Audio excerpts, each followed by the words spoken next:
안녕하세요. 제 목소리 다들 잘 들리실까요? 네,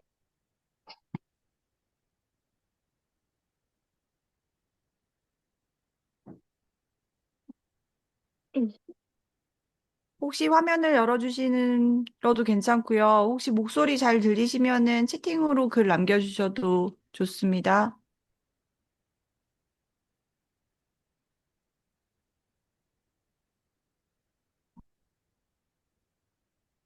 제 목소리 들리실까요?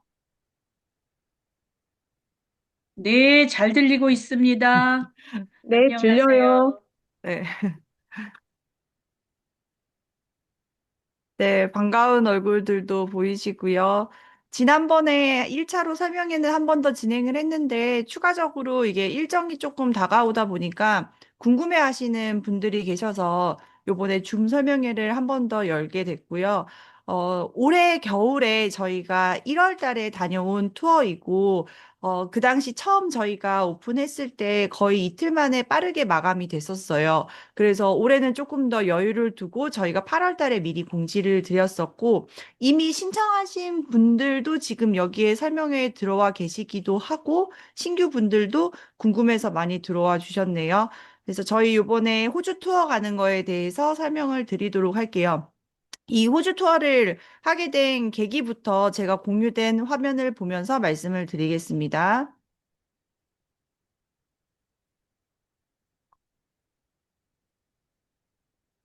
공유된 화면이 보이실까요? 네, 네, 지금 요 띄어져 있는 화면은 저희 구글 지도고요. 사실 퍼머컬처를 2016년도부터 모두 알고 계신 밤멍의 호미와 맛있는 정원의 오디가 한국에서만 계속 고민을 하고 치열하게 독학으로 공부를 했었는데 그러면서 유튜브도 많이 보고 해외 사례들을 많이 검색하면서 퍼머컬처가 생겨난 발상지에 대한 되게 궁금증이 많이 생겼어요.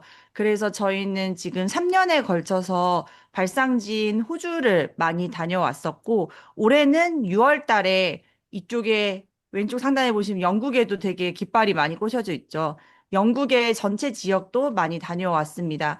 다녀오면서 크게 느낀 거는 저희가 이렇게 확대해서 좀 보여드릴게요.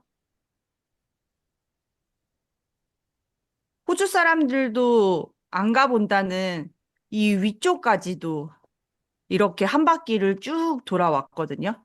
그래서 다니면서 느낀 거는, 이 퍼머컬처라는 게 단순히 진짜 무슨 농장의 형태나 정원의 형태를 보는 게 아니라 그 사람들이 살고 있는 문화와 이 라이프 속에 정말 들어가서 그 사람들처럼 사는 거를 느끼고 오는 거구나라는 생각이 많이 들었어요. 그래서 올해 초에 같이 저희랑 동행하신 여행자 분들도 다녀오고 나서 제일 많이 들었던 생각이, 물을 아껴 쓰게 돼요. 그리고 인스턴트를 안 먹게 돼요. 해 뜰 때 일어나고 해질 때 자게 돼요. 그리고 자연과 계절이 변화하는 것에 더 민감하게 내가 반응을 하고 있고 교감하는 것 같아요. 이런 후기들을 많이 남겨주셨어요. 어떻게 보면은 퍼머컬처라는 이름을 가지고 그 가치관이 좋아서 다들 이 여행의 길에 오르긴 했지만 꼭 퍼머컬처가 배우거나 알지 못했던 분들도 요즘 얘기하는 웰니스나 치유나 아니면은 정말 학습을 기반으로 뭔가 배움을 찾아서 떠나는 여정이라고 생각해 주시면은 좋을 것 같아요. 그래서 올해 이제 신청이 돼서 내년에 준비되는 과정은 여기 보시면은 멜버른 쪽에 있는 퍼머컬처의 발상지이기도 하면서 건축부터 시작해서 먹거리까지 삶 전반적인 것을 볼 수 있는 오가닉 라이프에 맞춰진 코스를 돌게 되고요. 2월 달에는 퍼스라는 이 서쪽의 해안가에 있는 작은 마을에서 퍼머컬처를 기반으로 관광의 형태나 와이너리, 팜투 테이블에 조금 더 집중해서 사람들이 어떻게 소출을 내면서 살아가고 있는지 두 가지의 컨셉으로 진행을 하게 되었습니다. 시작 전에 저희가 지난해에 다녀온 사진들을 먼저 조금 보여드릴게요. 여기 보시면 공항에서 이렇게 다 같이 24명의 한국에서 퍼머컬처 또는 정말 오가닉 라이프에 관심 있는 사람들이 모여서 출발을 하게 됐고요. 이때는 비행기 표가 다 같이 단체로 해서 진행을 했었어요.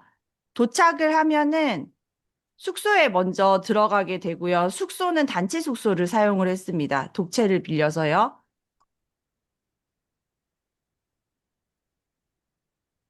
여기 계신 분이 이제 퍼머컬처의 공동 창시자이신 데이비드 홍글렌이고요. 저희가 도착했을 때 저녁에 직접 저희를 맞이하러 웰컴 시간을 가져주셨고, 여기에 오게 된 이후부터 한국 사람들이 생각하는 오가닉 라이프는 어떤 건지, 호주에서는 어떻게 지금 적용이 되고 있는지 간단하게 소개를 해주시는 자리를 가졌습니다. 그리고 나서 아무래도 한국에서 모인, 이것 때문에 모여서 궁금해서 갔으니까 여러 가지 편하게 질의응답을 할 수 있었고요. 저녁 식사는 이렇게 다 같이 먹는 중앙에 우리 독채 펜션 같은 거에 중앙에 있는 롱 테이블에서 매 시간 매일 저녁을 이렇게 같이 먹게 되었어요. 식사 준비는 홍글렌 와이프이신 수가 아침, 점심, 저녁을 다 준비를 해주셨고요. 그렇게 첫째 날 저녁이 지나가고 두 번째 날부터는 이렇게 다양한 곳들을 투어를 다녔어요. 홍글렌이 살고 있는 지속 가능한 주택의 모습을 보는 사례부터 해서 농장 투어를 시작을 하게 됐고요. 점심 식사는 이렇게 자유로운 분위기라고 생각하시면 돼요. 가장 건강하게 농장에서 생산되는 웰빙의 먹거리를 가지고 잔디밭 또는 아니면 과일나무 있는 숲이 있는 그런 그늘에서 자유롭게 식사를 하고요. 여기 보시면은 요런 디저트류 같은 것도 저희가 방문하는 농장들에서 직접 재배부터 해서 가공까지 한 다 수제 디저트들이고요.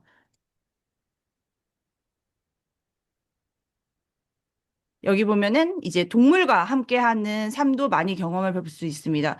우리나라는 사실 동물에 대해서는 아직까지는 조금 닿기 어려운 부분이긴 한데, 이 저희가 방문하는 농장들이 대부분 다 동물 친화적이에요. 그래서 치유 농업에 관심이 많은 분들이라면 이런 동물을 매개로 해서 하는 농장이나 정원의 사례들도 많이 보실 수 있을 것 같아요.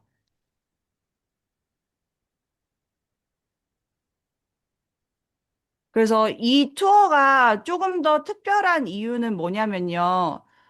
지금 여기 보이는 사진처럼 실제로 만약에 직접 호주를 혼자 또는 여러 명이 삼삼 모여서 가시더라도 갈 수 없는 곳들이라는 게 가장 특별한 점이에요.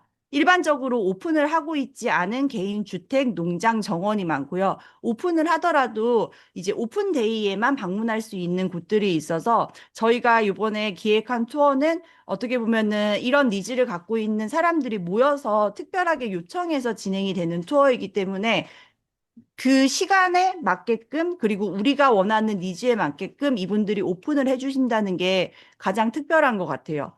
그리고 쉽게 만날 수 없는 이런 건축주들이나 농장주들에게 자유롭게 질의응답을 하면서 우리가 나중에 한국에 돌아왔을 때, 아, 집을 지을 때 저렇게 지으면 되겠구나. 농장을 꾸릴 때 저렇게 하면 되겠구나. 프로그램을 운영할 때 저렇게 하면 되겠구나. 그리고 가장 궁극적인 거는, 아, 나도 저렇게 살아간다면 지속 가능하고 행복하게 살아갈 수 있겠구나라는 거를 많이 경험해 보실 수 있을 겁니다. 그래서 지금 보여드린 요 사진들이 저희 동호주 멜버른에 갔을 때 사진들이고요.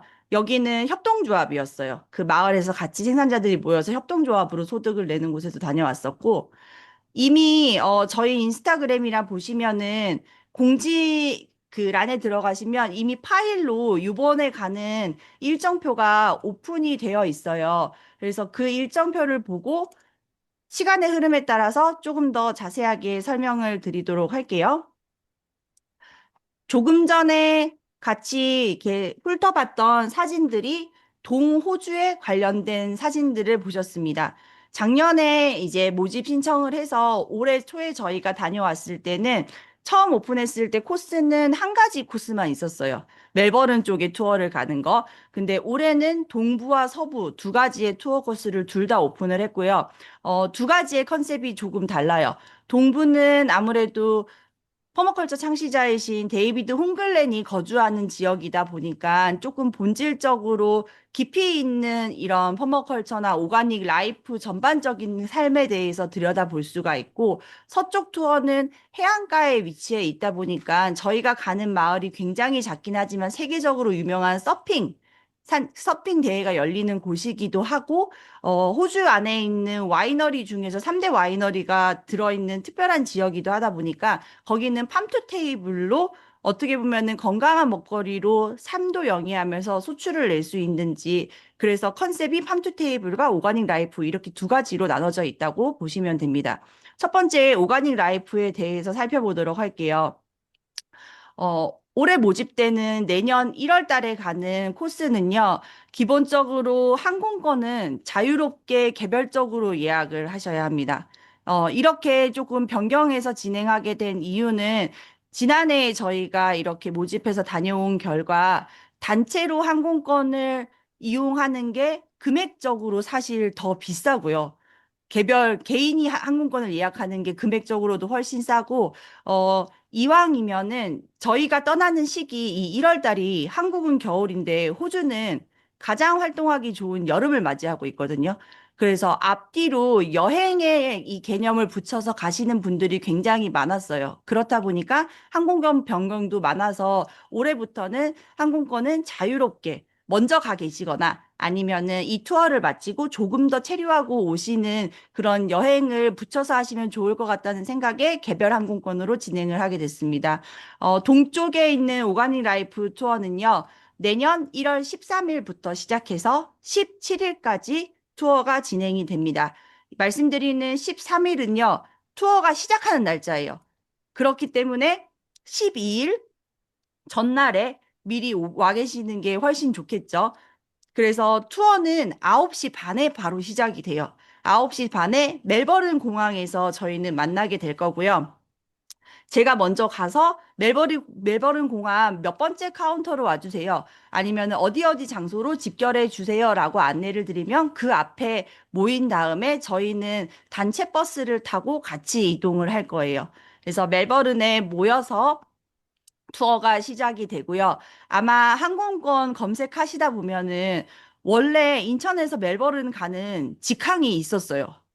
직항이 있는데 직항이 있다가 없다가 이렇게 운행이 안 되는 경우가 있거든요. 그래서 주로 이제 안전하게 이용하시는 루트는 시드니로 먼저 도착을 하신 다음에 시드니에서 국내선을 타고 멜버른으로 오시는 게 가장 빠르고 안전하게 오실 수가 있어요. 그래서 그렇게 이동 시간이 조금 걸리기 때문에 하루 전날 와서 시드니에서 시드니 투어를 하시고 멜버른으로 오시는 거를 좀 추천을 드리고 있습니다. 멜버른 공항에서 도착을 하면은 이제 짐을 싣고 단체 버스를 타고 이동을 하게 되고요. 첫 번째 방문하는 곳은 아쉬람이라는 곳이에요.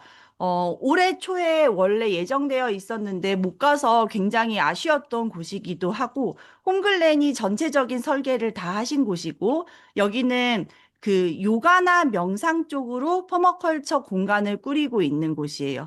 이제 설계는 퍼머컬처식으로 물의 흐름을 따라서 지속 가능하게 최대한 자연에 해를 끼치지 않은 선에서 설계는 했지만 실제 운영되는 그 안에 프로그램을 보시면 요가와 명상이 거의 메인 프로그램이라고 생각하시면 됩니다. 그래서 이곳에 도착을 해서 요가랑 명상 어떻게 보면 우리나라에서 지금 웰리스 프로그램, 뭐 웰다이 프로그램, 웰 에이징 뭐 치유 프로그램 이런 것의 형태를 호주에서 어떻게 접목시켜서 하고 있는지를 보실 수 있게 되고요. 어, 이제 전체 공간 투어를 한 다음에 점심은 여기 가운데 보시면은 그 먹거리를 생산하는 데들은 기본적으로 다 운영을 하고 있어요. 저희가 방문하는 곳이. 왜냐하면 자급자족의 원칙을 첫 번째로 하기 때문에. 그래서 여기에서 생산되는 건강한 재료를 가지고 만들어 주시는 채식 위주의 점심 식사를 이곳에서 하게 되고, 자연이랑 얼마나 친화적이냐면은 이런 야생동물들의 서식지를 많이 만들어 보고 있어요. 그래서 저 이번에 호주 갔을 때 다들 캥거루를 엄청 보고 싶어 하시더라고요. 차 타고 다닐 때마다 캥거루가 언제 나오나. 그래서 여기는 캥거루와 같이 이 전체적인 아시람 투어를 할 수 있는 정말 자연 친화 공간이라고 생각하시면 좋을 것 같습니다. 점심 먹고 난 이후에는 간단하게 요가 명상에 관련된 체험 프로그램도 같이 준비가 되어 있어요. 그리고 나서 이제 그러고 나면은 저희가 그 점심쯤에 도착을 할 거예요, 아시람에. 왜냐하면 이동하는 시간이 한 2시간 정도가 걸리기 때문에. 그래서 첫째 날은 오후에는 아시람을 방문을 하고요. 바로 호텔 저희 숙소 체크인을 하게 됩니다. 아마 5, 6시쯤에 숙소 체크인을 하게 되고요. 홍글렌이 계신 이 동네가 햇번 스프링스라는 동네예요. 이 동네는 온천으로 되게 유명한 동네이고 예전에 저희가 갔을 때 숙소가 그 스파가 같이 있는 부티크 숙소가 굉장히 많아서 너무 고가의 숙소라 저희는 이용을 하지 못했었는데 그런 숙소들이 많은 곳에 센터에 저희는 숙소 전체를 다 이제 렌트를 해주셔서 거기에 저희 이제 이용하는 저희 여행자들끼리 같이 숙소를 사용하게 되고요. 아까 말씀드렸던 롱 테이블이 있어서 저녁 식사를 같이 즐긴 곳이 이 숙소라고 생각을 하시면 돼요. 숙소는 2인실로 배정이 되고요. 방에 따라서 화장실이 있는 방도 있고 화장실이 없는 방도 있어요. 공동 화장실을 써야 되는 방도 있어서. 그래서 숙소 배정은 저희가 신청이 모집이 되면은 임의로 해드리되 현장 상황에 따라서 조금 가서 변동되어 배정될 수도 있고 화장실이 딸린 것과 아닌 거의 유무는 도착해서 그 방에 있는 룸메이트들끼리 가위바위보로 저희는 결정을 해서 사용을 했었습니다. 근데 전혀 이 숙소가 불편하지 않았던 게요. 정말 호주의 문화를 그대로 느낄 수 있는 숙소고, 실제 우리나라에서 되게 경험해보기 힘든 그런 취향의 좋은 취향들의 숙소가 되게 많아서 이 숙소는 만족도가 굉장히 높았어요. 그리고 저녁 되면은 이렇게 롱 테이블이 있는 다이닝 룸이 있다 보니까 항상 하루 일과를 마치면 저녁에 파티도 저희끼리 많이 하고, 오늘 다녀온 곳에 대해서 리뷰를 하면서 어떻게 보면은 한국에 돌아와서 적용할 수 있는 여러 가지 아이디어들을 취합하는 시간을 많이 가질 수 있게 된 계기가 이 숙소 덕분에 많이 가질 수 있게 됐어요. 자, 이제 다음날 아침이 되면은 햇버른 스프링스에 데이비드 홍글렌의 집이 있으세요. 그래서 그 다음날은 종일 홍글렌 집에서 머무르는 시간을 갖게 됩니다. 아마 저희 예전에 유튜브로도 저희가 많이 소개를 해드렸고, 교육 자료에서도 많이 소개를 해드렸는데, 냉장고 없는 집, 네. 그리고 가스레인지 없는 집, 그리고 한여름 40도가 넘는 더위에도 에어컨을 돌리지 않음에도 불구하고 그 안의 집의 온도는 20도대를 유지할 수 있는 비결이 무엇인지, 과연 어떻게 설계를 했길래 이렇게 지속 가능한 건축물에서 살아가실 수 있는지, 도착을 해서 오전에는 이제 그 집의 건축에 대한 이야기들과 어떻게 설계를 했는지, 이제 그런 것들을 살펴볼 수 있는 시간을 가지고요. 점심은 아까 제가 잔디밭이나 과일나무 밑에서 자유롭게 먹는다고 했잖아요. 그렇게 데이비드 와이프 수가 준비해 주시는 식사를 맛있게 먹고 오후부터는 야외에 있는 영역들을 투어를 하게 돼요. 그래서 야외에 키친가든이라고 해서 먹거리를 생산하는 정원은 어떻게 꾸며져 있는지, 그리고 조금 더 벗어나서 과실수를, 사과나무를 약을 안 치는데도 사과가 주렁주렁 어떻게 열리게 키우고 계시는지, 그리고 여기는 동물 유사냥도 키우고 계셔서 유사냥들이 어떤 루트로 농장에서 공생을 하고 있고, 동물이라고 하면은 다들 약간 냄새나고 그 배설물 때문에 고민이 많으신데 어떻게 이런 문제 없이 유기적으로 함께 사람들과 살아갈 수 있는지 그런 것들에 대한 전반적인 이야기를 들을 수 있습니다. 그리고 이런 이야기들이 담겨져 있는 소중한 책들이 여기는 출판사를 같이 운영을 하고 계시기 때문에 그 책들을 우리가 아마존으로 기다리지 않아도 가서 눈으로 보고 그거를 구매를 해올 수 있는 가장 큰 장점이 있고요. 그와 관련된 퍼머컬처 놀이카드라든지 포스터라든지 그런 것들도 많이 진열이 돼 있어서 저희 같이 갔던 여행자분들이 어떻게 보면은 배움에 있어서 도움을 많이 받을 수 있었던 곳이 이 멜리오도라는 홍글렌의 집과 농장이었어요. 그래서 이 첫 번째 시간, 두 번째 날은 홍글렌 집에서 주로 쭉 머물게 되고요.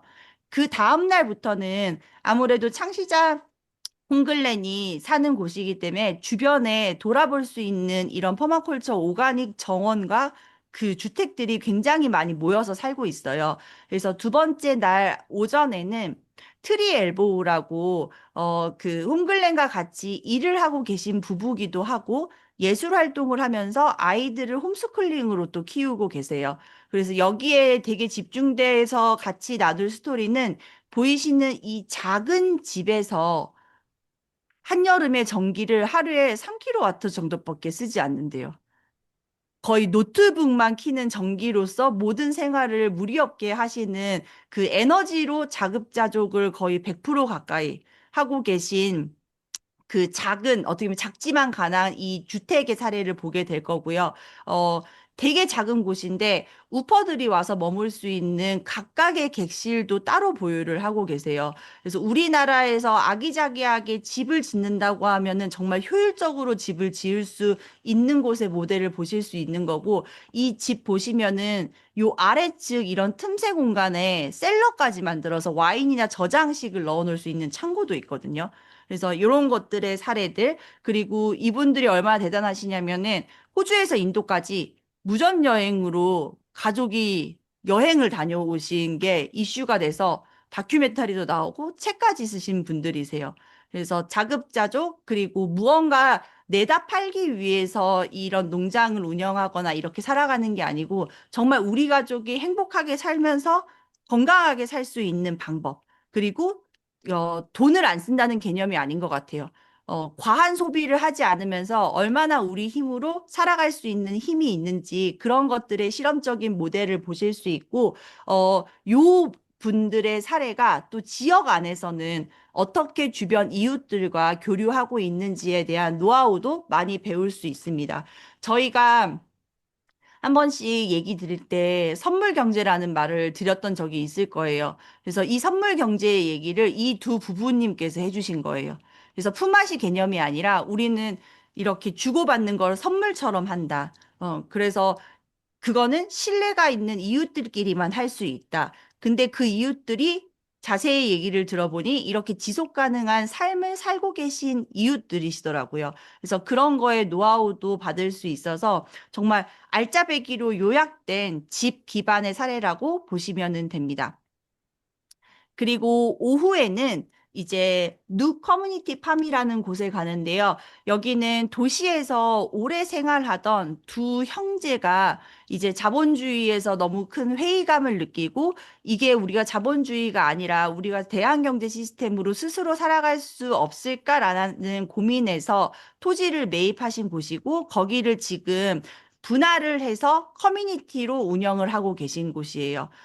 이번에 다녀왔을 때 새로운 목표가 청년들을 이제 유입하는 거다라고 말씀을 해주셨거든요. 그래서 공동으로 운영하는 농장, 그리고 공동으로 사용하는 주방이 있지만 또 개인의 집들은 어떤 위치에서 같이 살아가고 있는지 커뮤니티 팜에 대한 실질적인 모습을 보실 수 있고요. 이곳의 특이한 점은 퍼마컬처에 특화된 육묘장이 있어요. 컴버컬처에 특화된 그래서 뭐 자생식물이라든지 아니면은 뭐 지피식물이라든지 이런 아니면은 뭐 우리 나인 레이어 중에 뭐 중간층의 나무라든지 이런 나무들을 특별하게 키우는 육묘장을 운영하는 거를 볼 수가 있고요. 가장 오른쪽 사진 보면은 이게 로켓 스토브라는 거예요. 나무 하나만 넣어도 하루 종일 정말 열이 오랫동안 갈 수 있는, 그래서 이 로켓 스토브로 조리한 저녁 식사를 먹고 나서 다시 숙소로 돌아오게 됩니다. 여기서는 숙소가 변경이 돼요. 처음에 제가 말씀드렸던 그 햇번 스프링스에 있던 숙소에서 체크아웃을 하고 이 목요일부터는 캐슬메인이라고 하는 조금 더 번화가 이제 마트도 있고 좀 시내 다운타운 같은 곳에서 게스트하우스에서 머물게 될 거고요. 여기는 그룹별로 좀 나눠져서 두세 군데의 숙소로 조금 이동하면서 지내는 곳으로 바뀌게 됩니다. 그리고 캐슬메인으로 이동을 한 다음 날에는요, 아까 제가 잠깐 보여드렸던 하코트 오가닉 파밍 그 쿱이라는 곳이 있어요. 퍼마컬처 오가닉 농부들이 마을에서 협력을 해서 같이 설립한 협동조합이고요. 우리나라로 따지면은 한살림이나 아이쿱 이런 거라고 생각해 보시면 좋을 것 같아요. 과수원을 하시는 분들도 있고, 낙농업을 하시는 분들도 있고, 육묘를 하시는 분들도 있고요. 그래서 이런 분들이 CSA라고 하는 방식이 들어보셨는지 모르겠어요. 그 한살림 협동조합이라고 생각하시면 좋을 것 같아요. 커뮤니티가 어떻게 보면은 이제 농업을 지원하는 형태로 이 사람들을, 그러니까 마르쉐 같이 직접적으로 생산자와 소비자가 연결되는 시스템이고요. 이분들이 같이 협력을 해서 어떻게 지역 경제 활성화를 하면서 각자 농부들이 소출을 내고 있는지 이 협동조합의 사례를 보게 됩니다. 그리고 점심을 먹고 나서 오후에는 요곳은 저희도 내년에 처음 가보게 될 곳이에요. 여기는 이제 웨스트엔드 커뮤니티의 여러 가지 사례들을 볼 건데요. 같이 지역 주민들이 운영하는 커뮤니티 가든도 몇 군데 들려보면서 한 군데 같이 가볼 곳은 여기 가운데 보시면은 컴포스트 케이크라는 사진이 보이실 거예요. 사실 오가닉 라이프의 제일 중요한 게 먹거리인 거잖아요. 먹거리를 얼만큼 내가 정말 잘 키워서 건강하게 살아갈 수 있는가. 근데 건강하게 먹거리를 키우려면은 제일 중요한 게 좋은 흙이거든요. 그래서 여기는 지역 단위로 해서 퇴비를 어떻게 만들고 있는지, 좋은 흙을 만드는 시스템에 대해서 같이 둘러보게 될 거고요. 이 퇴비와 네트워크의 사람들 분들이 만들어 놓은 정원이 요번에 가드닝 오스트레일리아라는 곳에 선정이 돼서 실리기도 했대요. 그래서 좋은 흙을 가지고 만드는 정원은 어떤 모습일까? 그리고 지역 주민들이 함께 참여해서 지금까지도 유지 관리가 될 수 있는 노하우는 무엇일까를 들어볼 수 있는 퇴비화 네트워크를 들려보도록 하겠습니다. 그리고 저희 투어는 항상 주말이 끼어서 마치게끔 돼 있어요. 그 큰 이유가 항상 마지막에 주말에는 파머스 마켓을 갑니다. 그래서 마지막 날 오전에 웨슬리 힐 마켓이라는 40년 동안 계속 유지가 되어 온 커뮤니티 중심의 파머스 마켓을 둘러보게 될 거고요. 우리나라랑 파머스 마켓의 가장 큰 차이점이 다녀와 보니 농산물을 사고 파는 공간이 아니라요. 이분들은 일주일에 한 번 만나는 이 마켓이 우리가 카페에서 만나는 거랑 동일한 개념이라고 생각해 주시면 될 것 같아요. 우리 카페에서 몇 시에 만나 이렇게 약속하는 것처럼 여기 마을 분들은 우리 마켓에서 몇 시에 만나 라고 해서 교환의 장소가 되기도 하고 판매하고 구매하는 장소가 되기도 하지만 사람들끼리 만나서 친목을 도모하고 커뮤니티가 장소가 되는 이 세 가지의 기능을 같이 보실 수 있을 거예요. 그리고 여기서도 저희가 머무면서 농산물은 사올 수 없지만 호주 특별한 그 마을의 공예품들이나 아니면 맛있는 커피라든지 조식을 여기서 간단히 먹고 다시 멜버른 시내로 이동을 하게 됩니다. 멜버른 시내에 가면은 호주에서 가장 유명한 시티팜이에요. 시티팜이고 채석장이었다가 쓰레기 더미의 쓰레기 매립장을 지금 다시 도시재생의 한 사례로 일군 곳이고요. 데이비드 홍글렌이 설계를 하셨고 지금 1980년도에 설립이 돼서 지금까지도 유지가 되고 있고 가보시면은 그 열기가 느껴질 거예요. 정말 사람들이 북적북적한 곳이거든요. 이 곳에 가면은 보는 사진처럼 정말 다채롭게 여러 가지들이 있어요. 가드닝 샵도 있고요. 제로 웨이스트 샵도 있고 그로서리라고 해서 먹거리와 어떻게 보면 1차 생산품을 같이 파는 그런 공간도 있고요. 육묘장도 있고 일반 시민들한테 오픈되는 교육센터도 있어요.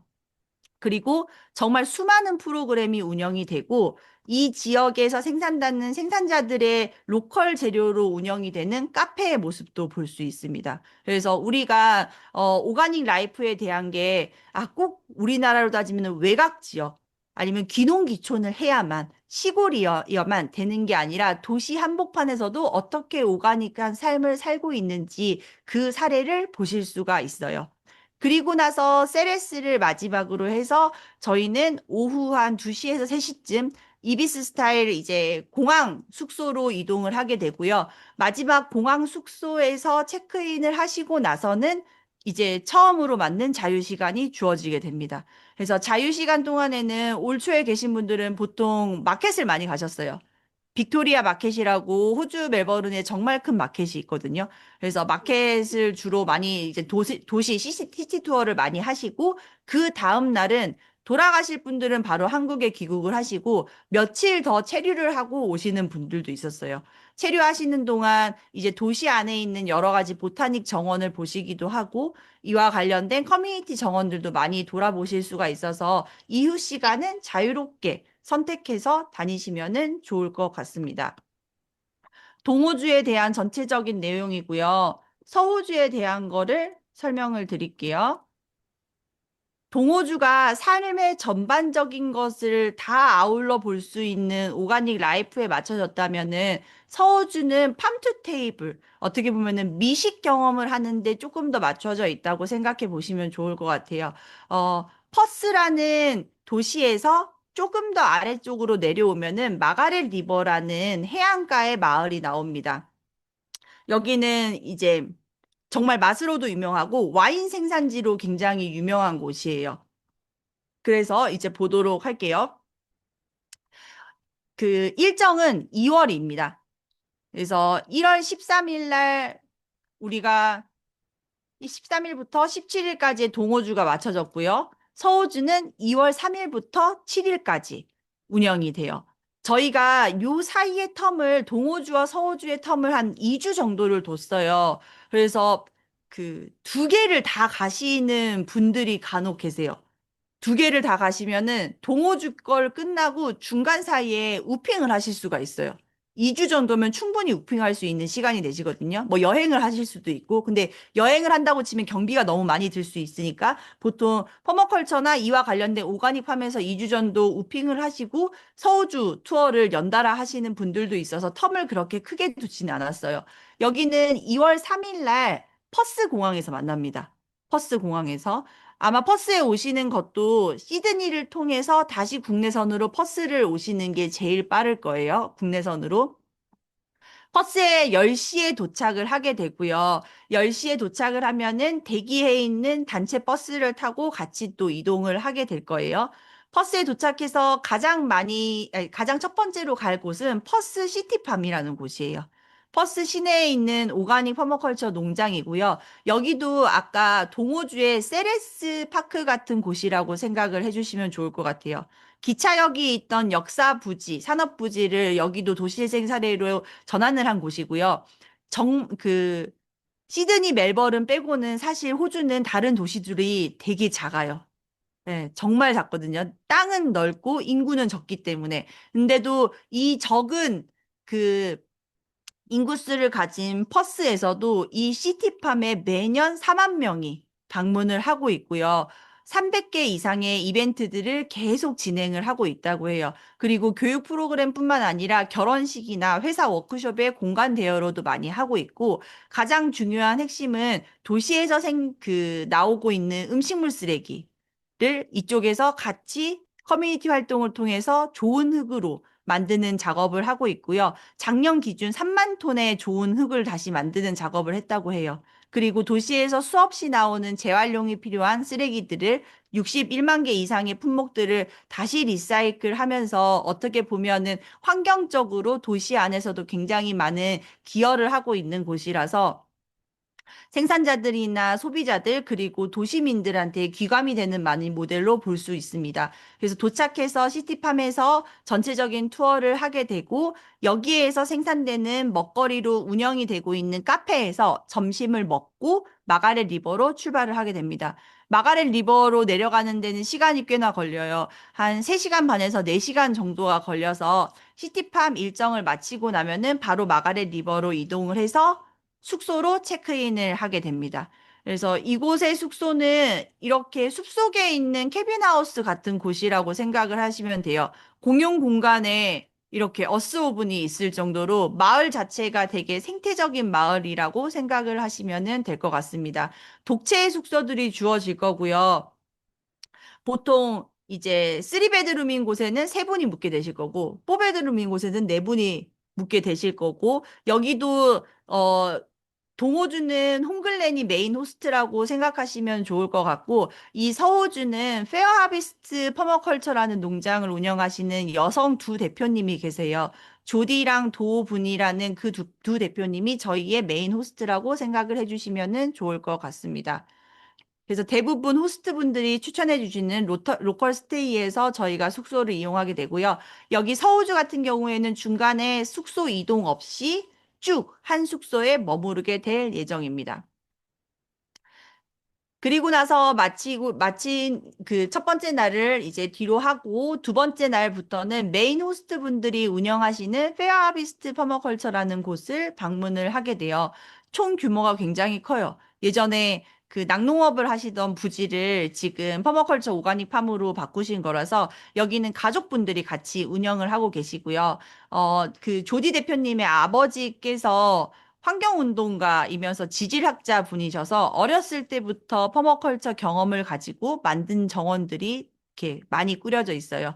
여기와 연을 닿게 된 거는 그 오디와 제가 여기 퍼머컬처 디자인 코스 PDC를 수료하게 되면서 과정 자체가 너무 좋고 계신 선생님들 자체가 배울 게 너무 많아서 요번 호주 투어에 새롭게 오픈을 하게 됐습니다. 그래서 여기는 그 어떻게 보면 운영 모델이 되게 다양해요. 이제 퍼머컬처와 관련된 교육을 하시기도 하면서 캠핑장을 운영하고 계시고요. 한 달에 한 번 문 여는 카페도 운영을 하고 계시고 지역에서 파머스 마켓 전환 마을의 운동도 같이 하고 계십니다. 어떻게 보면은 서호주에서 가장 대표적으로 퍼머컬처 라이프의 선두주자라고 되는 그 농장이라고 생각을 해주시면은 좋을 것 같아요. 여기 보시면은 주방에서 같이 음식 해 먹고 정리하고 신나게 파티하는 모습들도 있고, 여기는 그 배움을 주시는 강사분들이 저희가 갔을 때 15명 정도가 계셨어요. 그래서 각 파트에 맞춰서 그런 교육도 다양하게 진행이 됐고, 어디 가나 이제 아마 필수 코스일 거예요. 건강한 먹거리를 아침마다 같이 생산해서 수확해 오는 것들. 그리고 요가 명상할 수 있는 이런 리트릿 공간들이 항상 있는 것들. 그래서 매일 아침, 저녁이 건강하고 되게 평화롭게 하루 일과가 시작되고 마친다고 생각해 주시면 될 것 같습니다. 페어하비스트를 마치게 되면은 인근에 있는 퍼머컬처 와이너리를 가요. 번사이드 오가닉 팜이라는 곳이고 위에서 내려다본 전경은 이런 모습으로 시장에 내다팔 수 있는 마켓 가든가 대규모의 이제 그 와이너리가 조성이 되어 있습니다. 규모는 한 4만 5천 평 정도고요. 우리나라에서 볼 수, 호주의 와이너리의 가장 큰 특징이 우리나라에서 볼 수 그 많이 보이는 덕이 없어요. 이 비닐 씌워놓은. 왜냐면 기후 자체가 다르기 때문에. 그래서 굉장히 아름다운 포도밭의 모습을 볼 수 있고 여기는 이렇게 거위랑 오리들이 같이 이런 농사를 짓는데 도움을 주면서 같이 포도를 생산을 하고 있고요. 이분들이 운영하는 주요 모델이 와인을 생산하기도 하면서 스테이를 운영을 하고 계세요. 근데 스테이의 이름을 본인 스스로가 설명하실 때 럭셔리 팜 스테이라고 운영을 하고 계세요. 와이너리가 쭉 펼쳐져 있는 팜 스테이. 그래서 팜 스테이 운영 모델과 가면은 와인 시음을 같이 할 거고요. 와이너리의 모습도 같이 산책을 하면서 둘러볼 수가 있습니다. 지금은 이제 자녀분들도 들어와서 같이 이 농장을 꾸려 나가고 계시다고 해요.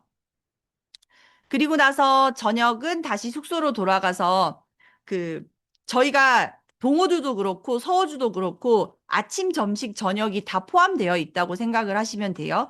그래서 보통 주로 케이터링을 하거나 이곳에서 같이 식사를 하신다고 생각하시면 됩니다. 자, 이제 그 다음날 되면은 퍼머컬처 레전드라고 불리우는 분이에요. 여기 가운데 흰 수염이 계신 제프 누간이라는 분의 주택을 방문을 하게 되고요. 이분의 주택은 정말 아마 이 코스 아니면은 가기 어려운 곳일 거예요. 이분이 홈글렌과 이 빌 모리슨과 같은 이렇게 세대의 분이라고 생각을 하시면 되고, 주로 많이 관심을 두고 그 사람들한테 알려주시는 영역이 뭐냐면 식물에 대한 영역이에요. 각 기후대별로 각 나라대별로 어떤 식물들이 이 퍼머컬처 오가닉팜에 맞는 건지, 그리고 어디에 심어야 되는 건지, 이런 것들에 대한 실질적인 삶의 모습을 볼 수 있는 곳이고요. 스웨일 강의를 이분이 해주셨거든요. 그래서 이 농장에 가면은 물의 흐름을 어떻게 잡았는지 이런 것도 볼 수 있고, 이 오른쪽 상단의 사진이 저희 마지막 헤어질 때 체리 씨앗을 주시던 사진이에요. 이 체리 씨앗이 앞으로 기후 위기에 있어서 되게 좋은 영향을 끼칠 거다 해서 식물에 대한 경험과 아무래도 퍼머컬처가 시작됐을 때 80년대에 초기 개척자 역할을 해주신 분이라서 그거에 대한 노하우를 많이 배울 수 있는 곳이라고 생각하시면 됩니다. 자, 그리고 나서는 또 하나의 와이너리를 더 가요. 여기 보면은 팜투 테이블 아이 레스토랑을 운영하면서 농장을 같이 우리 운영을 하고 있는 곳이고, 이 와이너리에서 점심을 먹게 돼요. 점심을 먹고 나서 농장 투어를 하게 됩니다. 와이너리 규모는 3만 병 정도가 되고요. 포도 가지수는 한 10가지 정도를 키우고 있다고 해요. 그리고 우리나라에서는 아직 많이 못 키우고 있는 홉을 16가지 종류를 키우고 있다고 하고요. 더 놀랍게 볼 만한 거는 250가지의 과실수를 키우면서 거기에 허브 채소들을 같이 일구는 마켓 가든을 활용을 해서 팜투 테이블 컨셉의 레스토랑을 본격적으로 운영을 하고 있는 곳이에요. 그래서 우리가 먹게 될 그런 점심 식사가 어떻게 보면은 수제로 만들어진 음식들, 그리고 이분들이 건강하게 키워내는 열정의 포도, 16가지 이상의 홉들이 같이 배합된 그런 와인을 같이 테스팅을 하게 될 거고요. 정말 팜투 테이블의 진수를 볼 수 있는 곳이라고 생각을 해주시면 될 것 같습니다. 마가렛 리버 자체가 워낙 와이너리랑 브루어리가 많은 곳이고 그 중에서도 퍼머컬처 생태 유기적으로 만들어내는 와이너리의 대표적인 두 곳을 아까 말씀드렸던 번사이드 오가닉 팜이랑 여기 그랜라티 로드에서 보실 수 있다고 생각하시면 좋을 것 같아요. 레스토랑은 이쪽이 더 크게 운영을 하고 있어서 팜투 테이블에 관심이 더 많으신 분들은 여기 코스를 둘러보시면 더 좋을 것 같다는 생각이 들어요. 그리고 나서 그 다음 날은 해안가 근처이기 때문에 그 다음 날 조식은 여기에서 특별하게 준비를 해주신다고 하더라고요. 숙소가 아니라 그 다음 날 조식은 해안가에 있는 카페에서 조식을 먹으면서 이제 그때 되면은 수영을 다들 많이 하는 시기라서 뭐 가볍게 수영을 하거나 이제 바다 산책을 한 다음에 그 코스가 시작이 되고요. 이 코스는 사실 저희가 다녀오고 나서 굉장히 만족도가 너무 높아서 다시 이 코스 그대로 갈 수 있게 해주세요라고 별도로 요청을 드린 코스예요.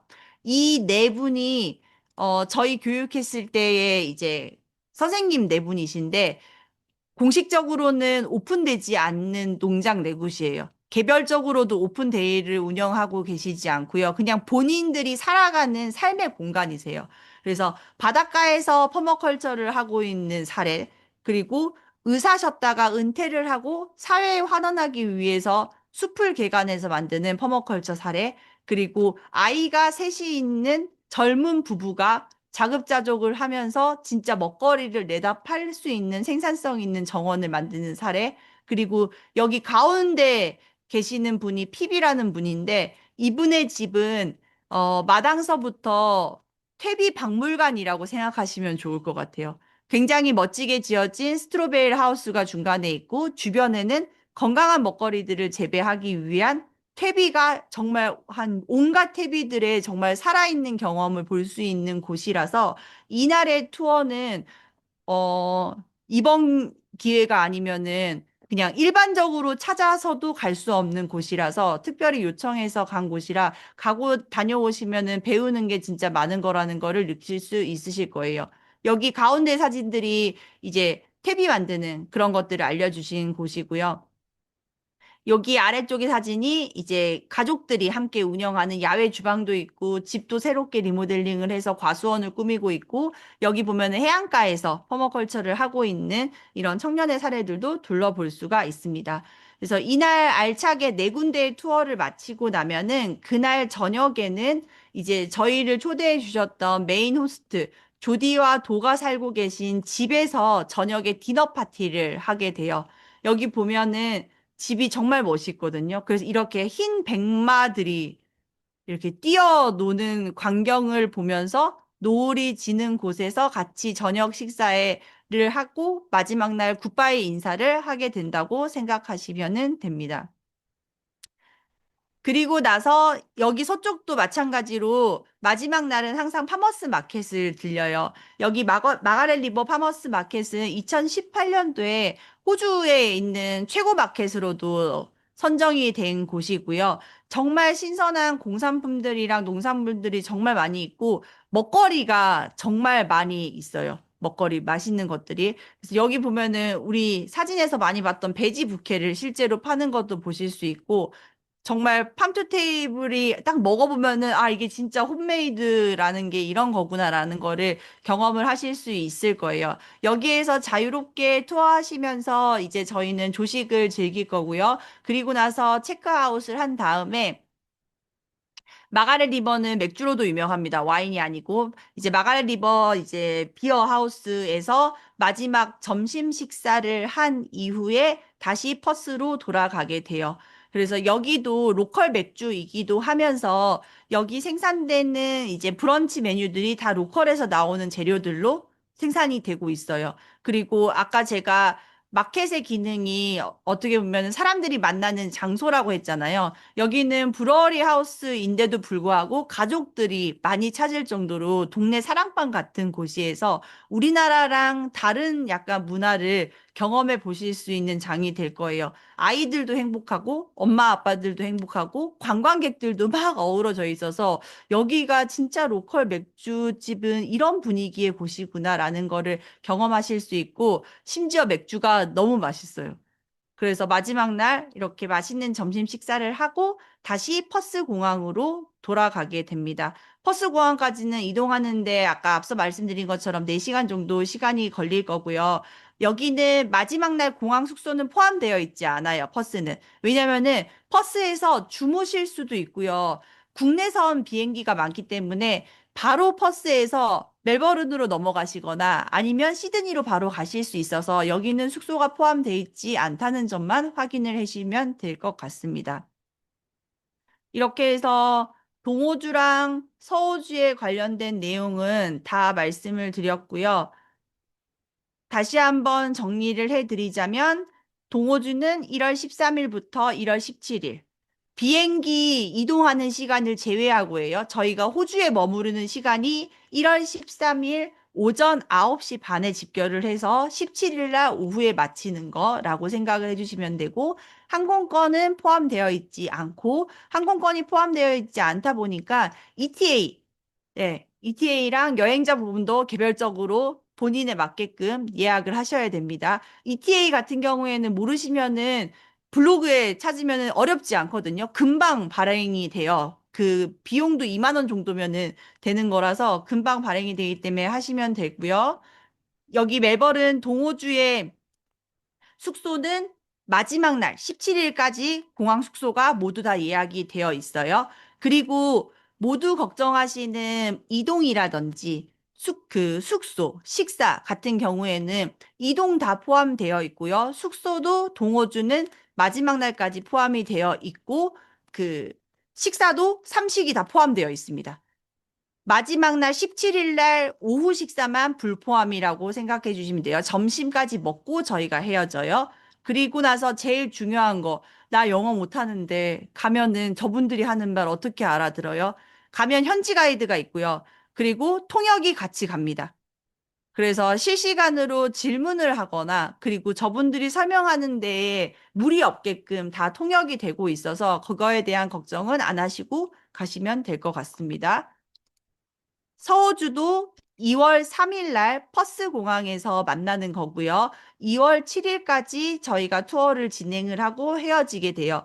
동호주와 다른 것은 여기는 마지막 날 2월 7일 날 숙소가 포함되어 있지 않아요. 그렇기 때문에 퍼스에서 조금 더 여행을 하실 분들은 퍼스에 숙소를 잡으셔야 되고 아니면은 다시 나는 시드니 멜버른으로 갈래라고 하면은 돌아가는 항공편을 다시 예약을 하시면 될 것 같습니다. 여기도 마찬가지로 항공권 먼저 예약을 해주셔야 되고 ETA 여행자 보험은 개별적으로 해 주셔야 돼요. 근데 이게 항공권이나 사실 왔다 갔다 어떻게 일정을 하지라는 게 가보시지, 이렇게 호주 지금 저희가 가는 데가 흔하게 관광으로 가는 곳들이 아니에요. 그리고 호주 같은 경우에도 실제로 여행을 자주 사람들이 막 호주, 뭐 우리 일본처럼 그렇게 자주 가는 곳들이 아니기 때문에 지금 항공권 같은 경우에는 저희한테 문의를 많이 주세요. 어떻게 가는 걸 예약하는 게 좋을까요? 라고 해서 저희랑 같이 예약을 할게요. 이렇게 얘기하시는 분들도 있거든요. 근데 저희도 아직 지금 그 상황을 보고 있는 게 며칠 전에 먼저 가야 될지가 저희는 사실 그 고민인 거예요. 저희는 항상 먼저 가서 준비를 해야 되니까. 근데 가는 루트는 똑같아요. 저희가 뭐 2월 1일 날 출발을 하던 1월 31일 날 출발을 하던 시드니로 가서 퍼스로 가는 이 루트는 똑같거든요. 그렇기 때문에 가는 게 확정되신 거라면 신청서를 써 주시고 나서 항공권 같은 경우에는 같이 논의를 해서 하면은 좋을 것 같아요. 지금 신청하신 분들도 그렇게 같이 논의를 하고 있거든요. 저는 뭐 미리 가 있을게요. 누구누구랑 같이 갈 거라서. 저는 홈이랑 오디 갈 때 언제든지 날짜 맞출 수 있으니까 같이 갈게요. 이렇게 해주신 분들이 있으니까 항공권에 대한 부담은 너무 많이 안 가지셔도 좋을 것 같아요. 네. 이렇게 해서 두 가지의 설명은 끝났고요. 제가 하나를 더 보여드릴게요. 잠시만요.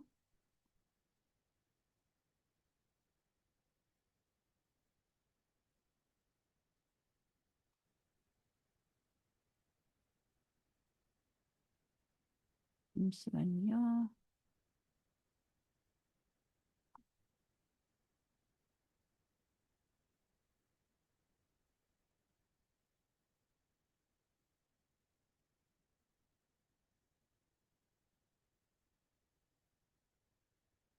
그래서 일정은 이렇게 됐고, 제일 궁금해 하시는 게 아마 금액 투어료이실 거예요.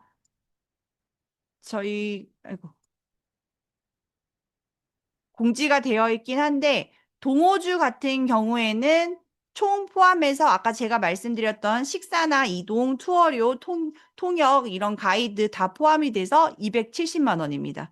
그리고 이제 항공 같은 경우에는 빨리 하시면 제일 저렴하고요. 네, 경유지가 많으면은 저렴하게 예약을 하시고요. 그리고 내가 주로 이용하는 항공사가 있다. 난 마일리지가 좀 쌓여 있는 게 있다라고 하면은 저렴하게 이용을 하시더라고요. 그래서 작년 같은 경우에도 항공이 굉장히 이 경우의 수가 많았어요. 허리가 안 좋으셔서 그 비즈니스 타고 오시는 분들도 있었고, 좀 경유를 해서라도 완전히 그 항공 정말 싸게 예약해서 오신 분들도 있었거든요. 그래서 요거 이제 동호주 같은 경우에는 이제 포함상, 불포함상 이렇게 해서 270만 원이라고 생각하시면 되고요. 서호주는 보이시나요? 서호주도? 서호주는 안 보이시나요? 잠시만요. 네. 서호주는 아무래도 거리가 아무래도 우리나라에서 가는 게 조금 더 있고 이동 시간이나 이런 게 있고 와이너리 특성상 시음하는 비용이 다른 데에서 하는 투어료보다 좀 단가가 높게 책정이 되어 있어요. 그래서 서호주 같은 경우에는 275만 원이라고 생각을 하시면 되고요. 다만 동호주랑 가장 크게 차이 나는 거는 2월 7일 마지막 날 숙소는 포함이 되어 있지 않다고 생각하시면 됩니다. 그리고 두 가지의 특성상 여기에 신청전 유의사항에 적어 놓긴 했는데 사실 저희는 이게 여행이라고 생각을 하고 있진 않아요. 뭐 여행이라고 말할 수는 있겠지만 우리가 여행을 생각하면은 기본적으로 관광이라는 걸 많이 떠오르잖아요. 근데 이거는 관광 목적으로 가는 게 아니라는 거를 우리 모두가 한 번 더 숙지를 해주셨으면 좋겠어요. 이 우리가 체류하는 5일의 시간 동안 어떻게 보면은 가장 지혜롭고 가장 건강하고 나 또한 그리고 여러 모든 사람들끼리 어떻게 보면 무해하게 잘 살아갈 수 있는 삶의 방법을 배워오는 시간이라고 생각하시면 제일 좋을 것 같습니다. 짧지만 그들의 삶에서 같이 동행하면서 그들의 지혜를 가까이 습득하는 시간이라고 생각을 해주시면 좋고요.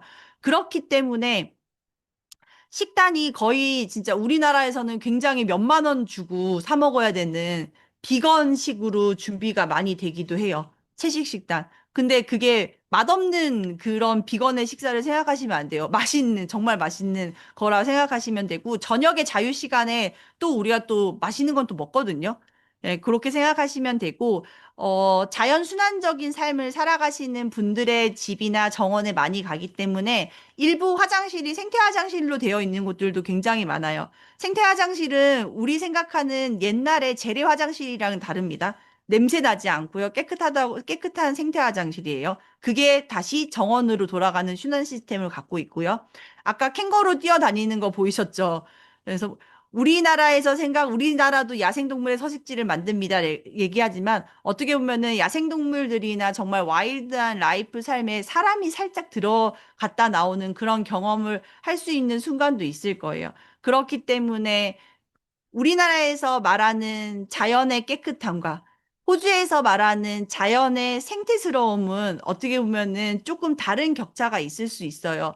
그렇기 때문에 이러한 가치관이 맞으시는 분들이 가시면은 정말 좋은 경험이 되실 거라고 생각이 들고, 이 가치관이 조금이라도 맞지 않으신 분들은 되게 낯선 경험이실 수 있기 때문에 이런 조화로운 삶을 살아가고 싶은 분들은 저희는 우선적으로 함께 가는 동행자로 해서 같이 투어를 떠난다고 생각을 해주시면 될 것 같습니다. 그리고 이 투어료가 한 번에 내려면 사실 부담스럽기도 해요. 그렇기 때문에 그 입금이 아니라 카드 결제로도 충분히 가능하시거든요. 그렇기 때문에 그거는 상황에 맞춰서 신청을 하신 다음에 저희한테 문의를 주셔서 예약 후에 입금을 해주시거나 카드 결제를 해주시면은 신청이 완료가 되고, 신청자 모집이 마감이 되면은 전체 단톡방을 개설을 해서 여행 갈 전에 준비라든지 서로 얼굴을 익힌다든지 이런 시간을 다시 가지게 된다고 생각하시면은 될 것 같습니다. 네, 그래서 전반적인 설명은 이제 거의 다 마쳤고요. 혹시 질문이 있으실까요?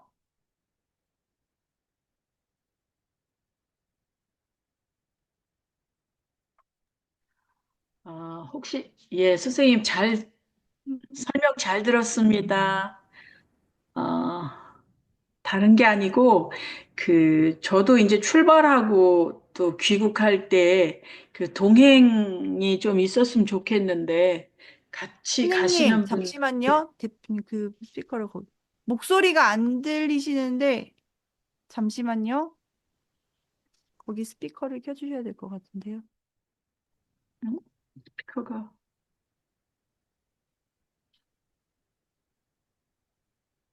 예, 나중에 여쭤볼게요. 다른 분 하세요.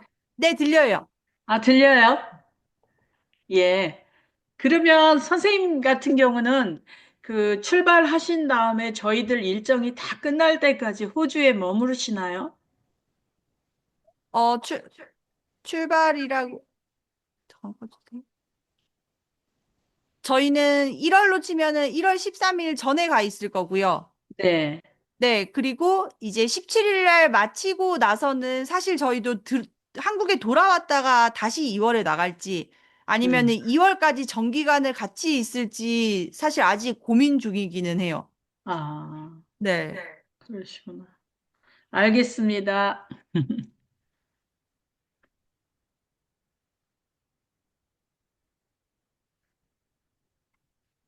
음소거가 돼 있으셔서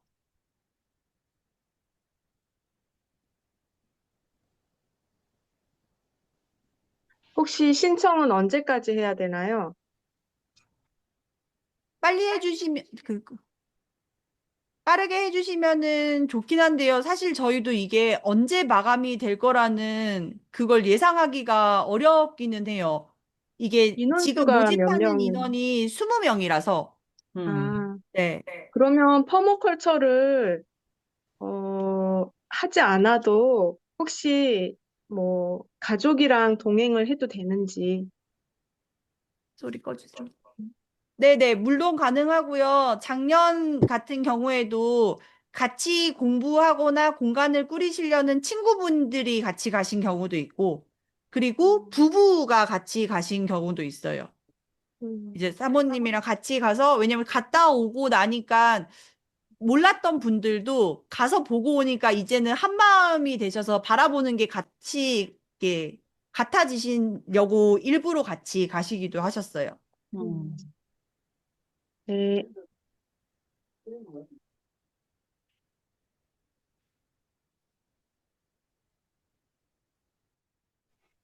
이거 자료 그 상세하게 어디에 나와 있나요?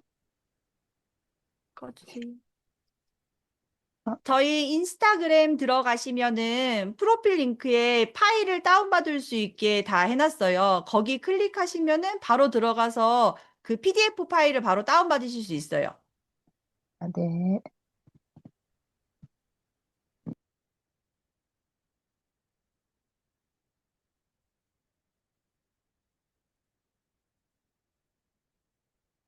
자, 그러면은 더 궁금하신 게 없으면은 마치도록 하겠고요. 혹시나 궁금한 게 있으시면 제가 채팅창에 제 연락처를 남겨놓을게요. 이미 알고 계신 분도 있을 텐데,